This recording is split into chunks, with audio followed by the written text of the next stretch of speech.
us are only here because of you and Mum. So there you go.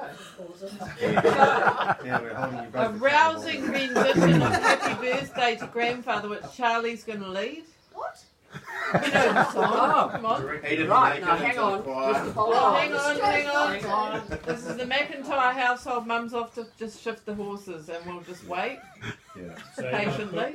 Or is she weaning the lambs, perhaps? You're going to put on the best Rob Zombie voice. Go, Charlie. Happy birthday. No, that's singing, not talking. Oh, you guys aren't doing it. Come on, bring it on. You're going to lead us. Happy birthday to you. Happy birthday to you. Happy birthday, dear Ron. Happy birthday to you. Happy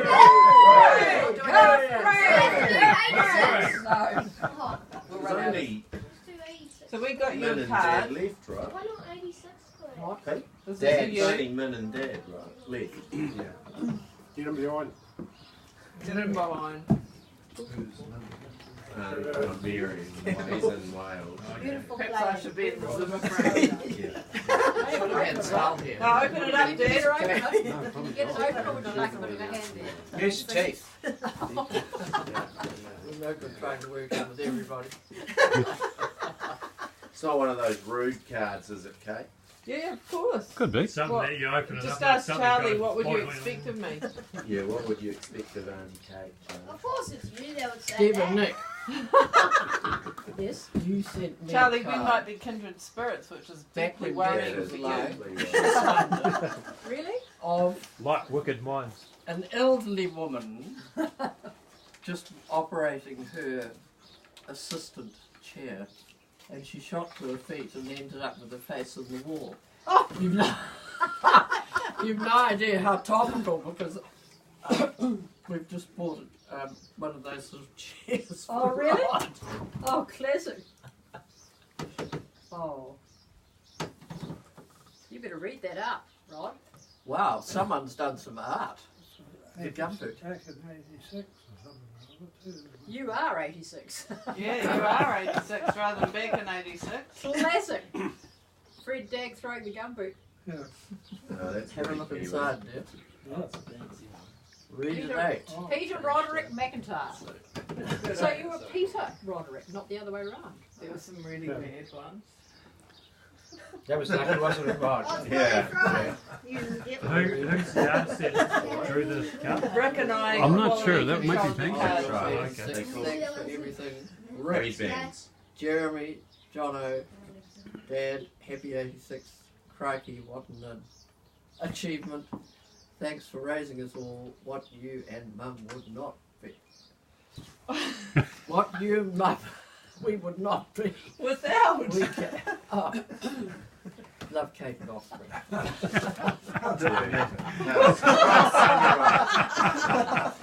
Something to do with the Very birds and the bees. Also, this cake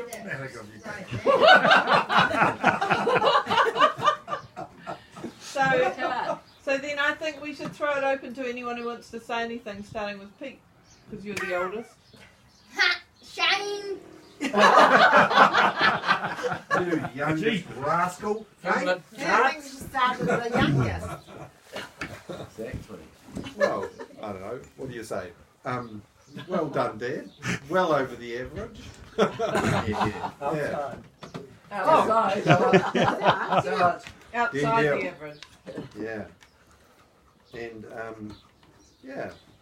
No, it was quite an achievement, and I guess my little story is, which kind of made me laugh the other night and made Dad laugh a little bit too, was when he was getting into bed, and I looked through the door and said, "Do you want a hand, Dad, to get his shirt off his shoulder?" And he was sitting there with his walking stick, and he said, "No, it's all right." And I'd helped him like 2 nights before, and I said, "Oh, you sure?" And he said, "Yeah, I've got this walking stick." And he slips it underneath his shirt, pokes it off with those shoulders, and I said, you got all the tool, you got all the gear there, Dad. And he had this wicked little look on his face that he usually gets when he's working out how to do something with some tool or other. And he said, not only that, I can hang it up over here.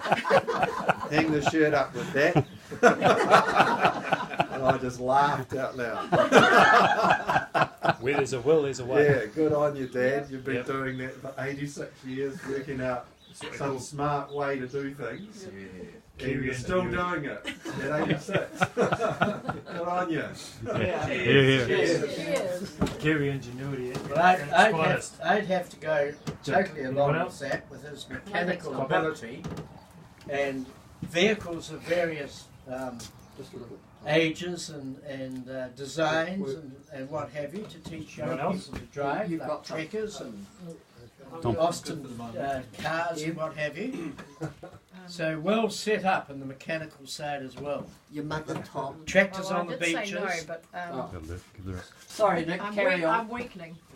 Carry on, Nick. Just Just a wee backtrack bit. a word or two. Thank you, little bit. Fight them on the beaches. The mechanical side of things with trekkers and various other things, tractors on the beaches, which he managed to keep going and never got stuck.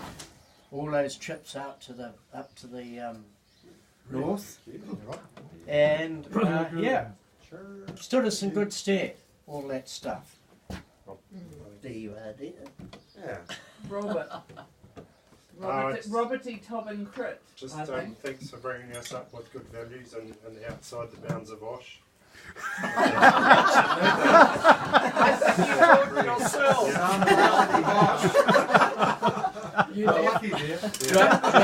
Driving tractors out to Waimarama. Jesus. Osh didn't have anything to do with that whatsoever.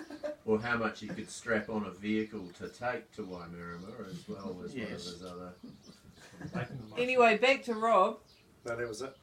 That was it. Yeah, got a laugh. Okay, so Got two laughs. Well, two aspects. One is thank you for Waimarama, which has been a big part of the family, on both sides of the family, the Lamb side particularly. That's some of my fondest cousin memories. And I believe that's why I'm here. Urban myth that an older cousin, Andrew Caldwell, known as Bun, could be the reason that I'm here. So, damn it. Exactly. And then back to Turamoe, where we are today. I was talking with Buck Daly the other day, and we were joking about him trying to break your security system, which was the buzzer on the cattle stop, and he used to work out ways to turn up here to borrow gear without Dad knowing, and he'd drive through the neighbours, through the back gate, and turn up the hill without being dinged, because that was Dad's way of knowing when someone was coming to borrow some of his gear. And that was, you're a big part of the community, because everyone used to come and borrow your gear to get fixed. So those are some of my memories. It's a little out of date these days, except the Lions Bros still like to use the soft hands to shift their silage. I think the only thing that Hang on, possibly... Jane's just Sorry. talking. And Rick Cranswick and his sons like to come across and borrow the old gun irrigator. Yeah. About twice a year to water their loose in. And then we have to scratch our heads and think, how many times did Rick borrow it? What did we send a bill for? Anyhow, carry on. I was going to say the only thing I think that put Rod in his place was electric fences Oh! on the forehead. On the forehead. Never put him in his place. He bounced back up and away he went again. He leant over the fence and hit the fence and then threw him the other across the driveway. Throw him across the driveway. That's an impressive electric fence. What about Sounds Dad? like the main. Dad, when was the last time you had a swim in the pool here? Because what does it have to be, 25 degrees or something? Might have been the venture to first time and say- the last time. I agree totally. I think I persuaded him to get in one time after he came back from Burwood on a stinking hot day. And you did a few walkings up and down the pool under protest. It wasn't worth the dressing and the undressing, in your opinion. Well, that's the case one. That's the sparkle. Yeah. So if I say my bit, 3 things. Last Christmas, having you guys to stay and persuading you that we could get you into the sparkle, and we have photographic evidence of you with a glass of bubbles in the sparkle enjoying it, telling us that that was the best thing of Christmas Day, but the worst thing of Boxing Day was being worried that we might put you in the sparkle again. Because you couldn't be asked with the getting undressed and getting dressed part of it. So Dad's never been one to kind of put up with mucking around nonsense. And I think for me it's also seeing the next generation have the opportunity to be at Waimarama, to be at Turamoe, to be a little bit outside the much more clamped down rules of OSH these days, and learn how to do things that they otherwise just would not have the opportunity to do. And also your calmness and ability to cope with challenge,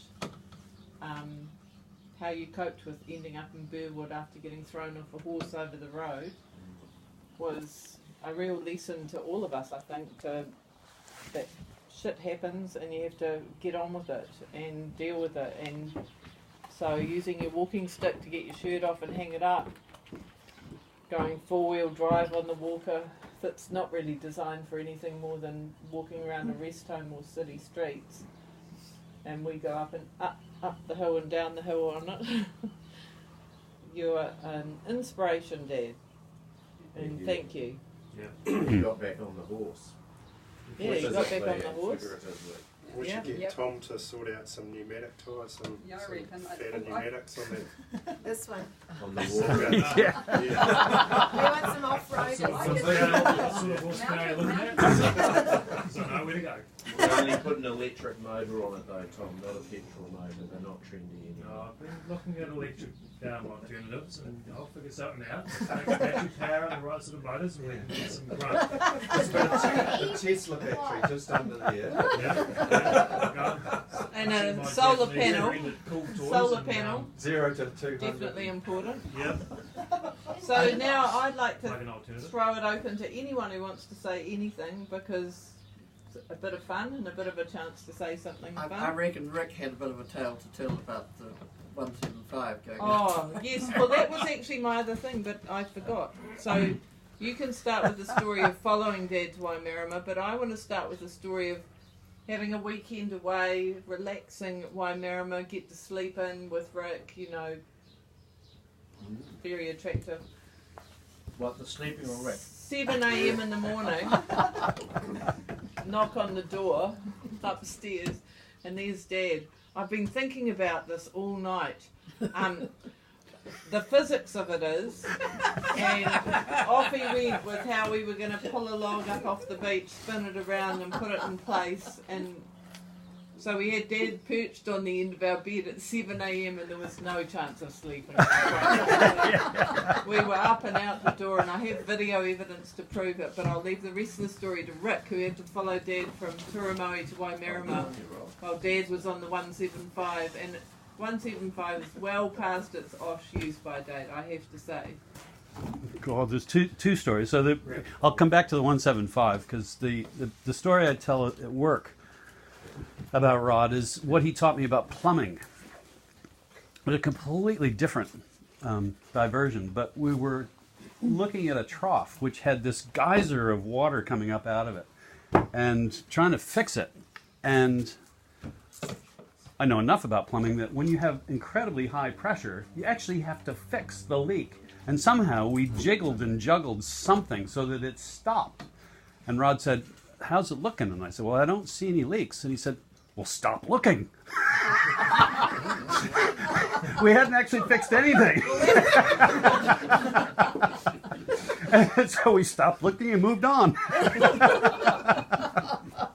I'm sure that there's probably still a leak down there. Irrigation. Irrigation. But the epic saga of driving the 175 and following that out to Waimarama will live in my brain forever. And when you put on your oilskins and your hat and then the earmuffs that went over, you looked like a World War I fighter pilot. And traveling along behind you at 60k an hour while everyone in their brand new Land Rover was screaming on their horn saying, "Why aren't you going 120?" The cry of the Valkyries was just going through my head. Because it felt like we were going up against the German Huns.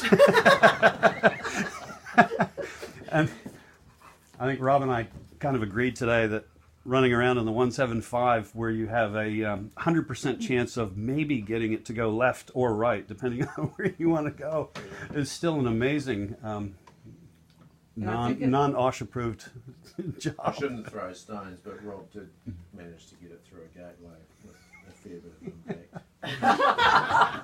But anyway, one of the very should all be thinking that that's the only reason that gateway's wider. One of the very few times we've seen Dad be more angry or at an extreme emotion though.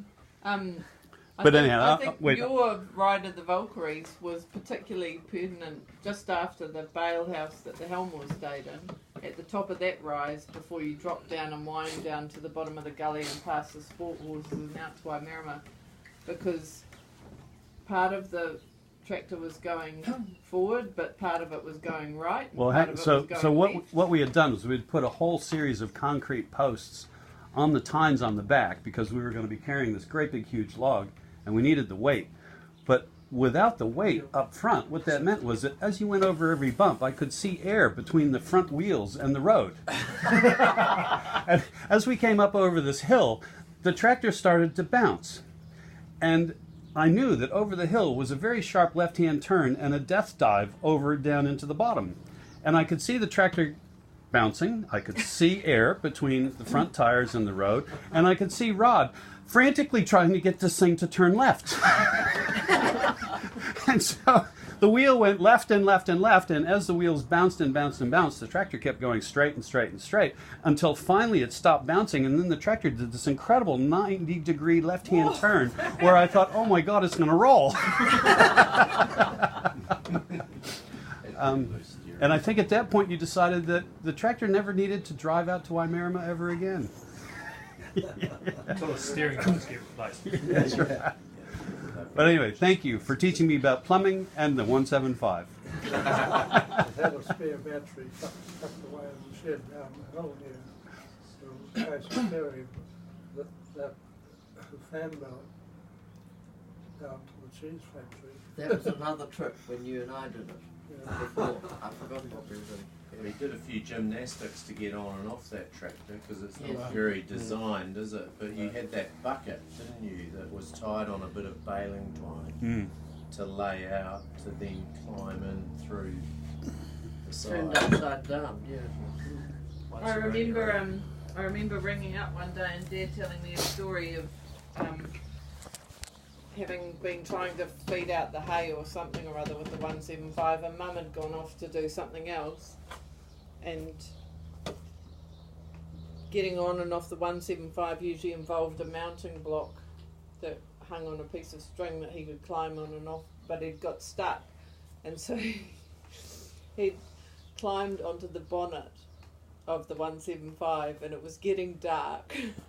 And it took 45 minutes for you to come back from wherever you'd gone. But so he just lay there and waited because he was stuck and he couldn't get on, he couldn't get off. And I think that's been a huge thing for me, your patience, Dad, and your ability to kind of put up with frustration and things not going right and just kind of work through it has been amazing. Does anyone else want to say anything? Charlie. It's a good innings. A good innings. He's only made 86. Could be a few more. Pretty good. Hey, we better feed Nursey, hadn't we? Oh, no, don't stop with the meat.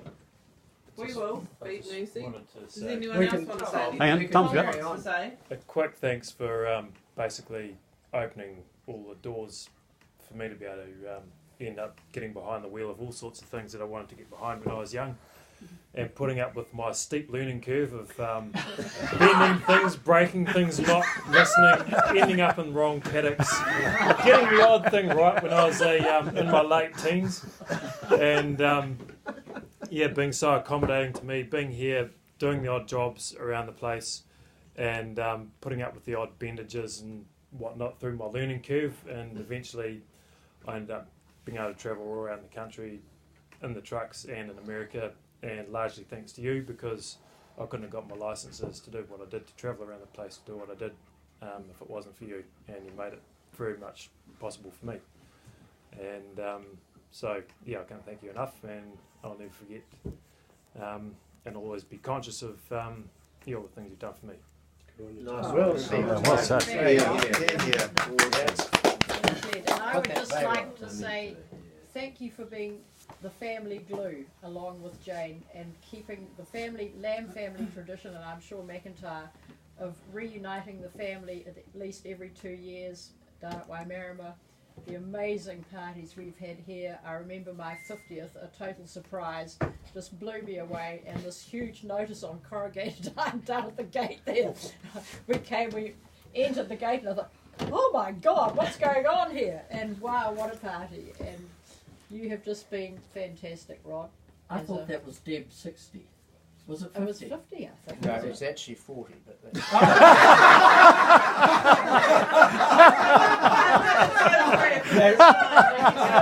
They're very keen on having parties. So 40, 50, 60. He thought he still got 14. What was it? I'm sure it said Deb B40. No, not 50. Deb It was 50. Wasn't it? I'll go and check the Doesn't photographic evidence. But anyway. The corrugated iron's probably still somewhere. Yeah, well, the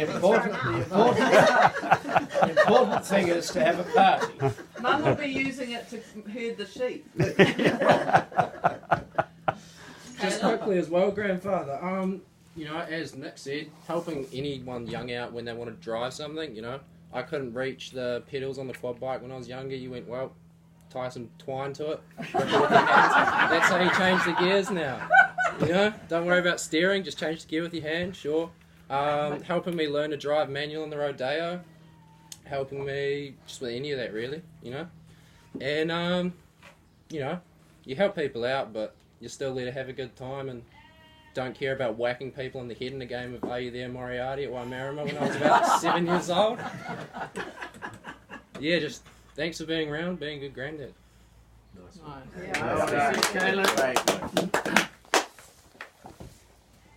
I know all of my offspring send their love, and the next generation as well, and they're variously distributed, couldn't be here. Bless their hearts. You reckon? Yep. So are we, anyone else want to say anything? So of course you can obviously say things still, but so that all the food's in the dining room, is it kind of help yourself and redistribute to where you'd like to eat it? We're thinking most people enjoy being out here in the sun rather than in the dark in the dining room. And if anybody wants more than their own lap, there are trays beside the piano. There you go. If you want to eat out here. And Dad, how about you stay put and we bring you some? That sounds like a great idea. I won't balance it on your walking stick though, but I'll go and get you a selection. There's a sauce here of well done beef beside the rest of the beef. I think that Right. the venison. Hang on.